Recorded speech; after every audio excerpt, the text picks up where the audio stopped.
Salam budaya, salam rahayu, salam waras. Sedulurku sekalian, selamat bertemu kembali dengan saya Kang Jinggo di channel KJ Pro. Nah, untuk KJ Pro kali ini ada 3 hari waktu dalam 1 minggu menurut jadwal itu yang akan mengupas tentang strategi kepenulisan bagi penulis pemula, khususnya adalah penulis fiksi. Jadi monggo ngumpul para penulis fiksi, kita berkumpul di sini, kita akan mengupas tentang bagaimana strategi, trik, dan cara menulis. Yang pertama, yang kedua, juga bagaimana strategi memasarkan tulisan kita. Karena mau tidak mau, kalau penulis itu adalah produktif atau produsennya, maka butuh pasar.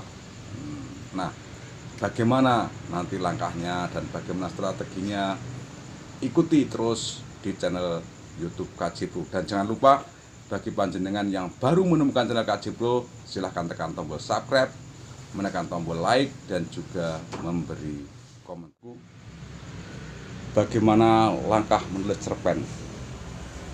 Yang pertama, tentunya panjenengan Anda harus memproklamirkan diri bahwa Anda adalah seorang cerpenis. Saya adalah cerpenis dan saya harus menulis cerpen. Mental ini yang perlu digodok kepada diri kita, bahwa kita mampu, mau, dan bisa. Maka kita membutuhkan waktu luang. Sisakan waktu walau 1 hari untuk mampu menulis 1 alinea, karena kita adalah seorang penulis cerpen. Setelah proklamirkan diri bahwa kita menulis, kita bisa menulis, maka kita harus memaksakan ketika kita tidak waktu luang untuk menulis cerpen. Nah, sisa waktu ini pun bisa kamu gunakan dengan jadwal luang panjenengan. Bisa pagi, bisa siang, bisa sore, dan tentunya juga boleh di malam hari. Karena apa? Karena dengan sisa waktu inilah yang akan menjadi tempat Anda memproduksi ide-ide dari imajinasi panjenengan. Sedulurku, yang kedua adalah ide. Ide itu gagasan. Gagasan yang akan menjadi sebuah beberan karya panjenengan. Ide ini apa saja yang mudah kamu temui. Ide ini bisa saja kehidupan sehari-hari, kehidupan di desa panjenengan, kehidupan di kota panjenengan, atau hirup pikuk pagi sekalipun bisa. Bahkan ide yang ada di tempat panjenengan akan bisa menjadi sebuah karya besar. Saya yakin itu. Ide yang ringan sekalipun, kalau panjenengan yang menulis, akan menjadi sebuah karya yang luar biasa. Bahkan karya itu tentunya dihasilkan oleh penulis-penulis produktif kados panjenengan. Ide ringan yang kayak apa yang bisa menjadi karya besar? Tentunya adalah ide yang lahir dari gagasan panjenengan juga. Air misalnya. Air putih dari sumber mata air, kalau di Jawa, tertuang dalam gelas menjadi obat. Maka ketika air putih terekam dalam gagasan panjenengan, bisa jadi menjadi sebuah karya besar tentang air. Air yang sulit misalnya bisa menjadi cerita tersendiri, bukan? Air yang mudah dari sumbernya di sebuah desa mengalir ke sawah, maka akan menemukan jalannya sendiri seperti panjenengan ketika mendapatkan ide dari sebuah sumber mata air untuk menjadi karya sastra, karya cerita akan menjadi sebuah cerita yang luar biasa. Saya yakin panjenengan akan mampu ini. Maka ide itu tuangkan dalam sebuah tulisan. Ide apapun kerjakan dalam sebuah tulisan, karena sudah memproklamirkan diri bahwa kita adalah seorang cerpenis. Menulis tentu dengan cara panjenengan. Melahirkan ide sudah lahir, tertuang menjadi tulisan adalah dengan bahasa panjenengan. Bahasa yang ringan, bahasa yang mudah diterima oleh pembaca. Bahasa yang tidak terlalu mulek-mulek. Itulah yang panjenengan kuasa. Kuasailah bahasa dengan gaya bahasa panjenengan. Meskipun saya yakin kita semua memang sulit untuk membebaskan pengaruh-pengaruh karya dari yang telah kita baca. Seorang pembaca tentu akan merekam gaya bahasa, gaya kepenulisan dari karya yang telah kita baca. Pengaruh-pengaruh ini yang kadang-kadang menjebak kita. Loh, saya kok tidak bisa ya menulisnya dengan sampai keliku-likunya kayak itu. Karena apa? Kita punya kekuatan dan kemampuan untuk menuangkan bahasa kita sendiri. Dan itu kita tidak boleh takut. Kalau kita takut bahwa kita merasa bahwa kita masih rendah dengan mereka, ya memang kalau pengalaman menulis tentu masih banyak yang telah menuangkan tulisan. Tetapi kita sebagai penulis pemula, cerpenis pemula, kita tidak perlu ragu-ragu untuk menuangkan bahasa kita. Kalau gaya bahasa kita tidak bisa bermajas, ya jangan bermajas. Kalau bahasa kita hanya bisa seperti bahasa puisi atau puitis sekali dalam menulis cerpen, gimana? Ya nggak apa-apa. Gitu loh. Saya pernah menulis tentang rembulan misalnya. Rembulan di malam hari, cahayanya bersinar seperti wajahnya cantik si Anu yang tiap hari membelengguku dalam rindu dan ingatan. Aku sadar bahwa aku tidak bisa melupakannya. Umpama demikian, langsung runtut, terus menjadi sebuah karya cerpen. Nanti ada dialognya, dikasih bagaimana dialog. Misalnya, Sri, remaja itu bertanya kepada aku,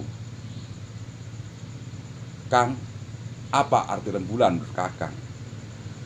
Aku pun menjawab bahwa rembulan tak lain adalah wajahmu. Di wajahmu yang terus bersinar, memancarkan aura yang aku tidak bisa membahasakannya. Aku yakin itulah bahasa kecerdasanmu. Misalnya kayak gitu loh ya. Jadi bisa-bisa kita meskipun puitis banget akan menjadi sebuah karya cerpen, itu akan mampu. Apalagi panjenengan adalah seorang penulis hebat. Penulis yang produktif akan lahir dari pembaca. Jadi jangan lupa berbanyak baca dari karya penulis yang telah lama. Penulis yang telah memulai lebih dahulu daripada kita. Dan memang kita kadang masih terpengaruh, meski itu dalam gaya bahasa, meski dalam alur sebuah cerita, kita terpengaruh dari mereka yang memulai awal. Dan itu wajar saja. Tapi nanti panjenengan akan menemukan cara gaya bahasa tersendiri kalau panjenengan sudah banyak menulis. Itu saya yakin, karena saya juga demikian. Selanjutnya adalah tema. Tema adalah sebuah pikiran, gagasan yang mendasari dari karya cerita tersebut. Maka karena hanya gagasan pemikiran saja, maka tidak perlu ditonjolkan kepada pembaca. Tidak perlu itu ditonjolkan kepada pembaca. Pembaca biasanya mempunyai sudut dan cara pandang mereka. Kalau kamu memiliki satu karya, setelah diapresiasi oleh berbagai sastrawan, diresensi oleh berbagai pembaca, dan akan menimbulkan banyak persepsi, maka Anda adalah penulis yang top. Jadi kalau panjenengan itu mempunyai satu karya, dibaca 1000 wong, 1000 cara pandang yang mengapresiasi, 1000 sudut pandang tentang tema yang mendasarinya, maka panjenengan sudah termasuk penulis yang bisa dibanggakan. Dan saya yakin panjenengan bisa kok. Jadi kita nggak usah lah itu tema cerpen ini adalah begini, nggak usah ditulis kayak gitu. Tetapi tema ini nanti akan mampu mempermudah panjenengan akan melahirkan plot atau alur dari sebuah cerita tersebut. Ngaten nggih. Jadi dari tema ini adalah mengalir sebuah alur cerita. Misalnya air. Sumber mata air sumber mata air Keramat misalnya. Di sumber tersebut dibangun begini. Nanti akan mudah kita menceritakan sumber mata air dulu di paragraf pertama. Dalam alurnya paragraf kedua menulis ini tentang air itu dialirkan ke sawah sana. Paragraf begini, air Keramat itu ketika mengalir di sawah ternyata di situ ada hantunya, ada begini. Ini kalau horor ya, kalau cerpen horor. Ngoten nggih. Dados akan mudah dari panjenengan melahirkan tema tadi akan mempermudah menyusun plot atau alur sebuah cerita yang panjenengan karyakan. Sedulurku, para penulis pemula, setelah panjenengan bisa menyusun tema, dari tema panjenengan lahirlah plot, maka sekarang adalah penokohan. Kalau Anda menceritakan tentang sumber mata air, tentang kekeramatannya, kira-kira tokoh ceritanya itu bagaimana secara pandangan Anda? Apakah seorang dukun dengan mata air keramatnya? Atau sumber mata air itu kering karena musim kemarau dengan gagal panennya? Siapa tokoh yang akan panjenengan tulis dalam karya panjenengan tersebut? Tokoh yang panjenengan pakai atau tokoh dari sebuah cerita panjenengan, cerita pendek yang fiksi, karena cerita pendek itu biasanya fiksi ya, karena ini termasuk karya sastra. Maka kalau sumber mata air yang Keramat ada dukunnya, kira-kira setting cerita yang mau panjenengan pakai itu setting sebuah pedesaan atau setting sebuah perkotaan. Mudah mana? Kalau kemarau dengan sumber mata air yang kering, setting cerita itu dengan tokohnya siapa? Tokohnya masyarakat desa. Berarti lokasinya di desa. Siapa saja dalam penokohan itu? Dan settingnya adalah desa mana? Dan bagaimana keadaan desa? Bisa panjenengan ceritakan di situ. Sedulurku, dari cerita pendek yang panjenengan hasilkan, panjenengan tentu memiliki pesan pemikiran. Pesan pemikiran ini apa yang akan panjenengan sampaikan pada pembaca? Ataukah air Keramat yang bisa menjadi obat, dan seorang dukun yang tidak harus kita percaya, atau seorang dukun yang ternyata mereka juga disebut sebagai tokoh desa, atau kekeringan dengan akibat dari kekeringan sehingga bisa mengetuk hati para pembaca? Atau bagaimana? Maka dengan menulis cerita pendek, tentunya kita bisa memberikan pemikiran kita kepada pembaca kita. Sedulurku yang berbahagia, kiranya sebelum saya akhiri, tadi sudah kita lihat ada beberapa langkah menulis cerita pendek ini. Yang pertama adalah kita meluangkan waktu. Yang selanjutnya adalah kita memiliki ide. Terus tugas kita adalah menulis dengan gaya sendiri, sehingga kita bisa membebaskan pengaruh-pengaruh dari karya orang lain yang telah kita baca. Yang keempat, menentukan tema. Yang kelima, membuat alur dan plot. Yang keenam, tentukan penokohan atau siapa tokoh yang akan kita pakai dalam sebuah cerita tersebut.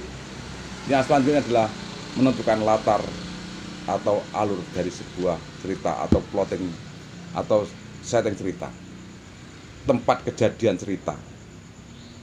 Nah, kiranya cukup sekian dulu apa yang bisa saya sampaikan. Ada kurang lebih saya mohon maaf yang sebesar-besarnya. Maka komentar-komentar panjenengan saya tunggu di kolom komentar supaya kita berdiskusi. Saya yakin panjenengan adalah penulis-penulis hebat, penulis-penulis kreatif. Ono rino nopo, ono awan ono pangan, salam budaya, salam rahayu, salam waras.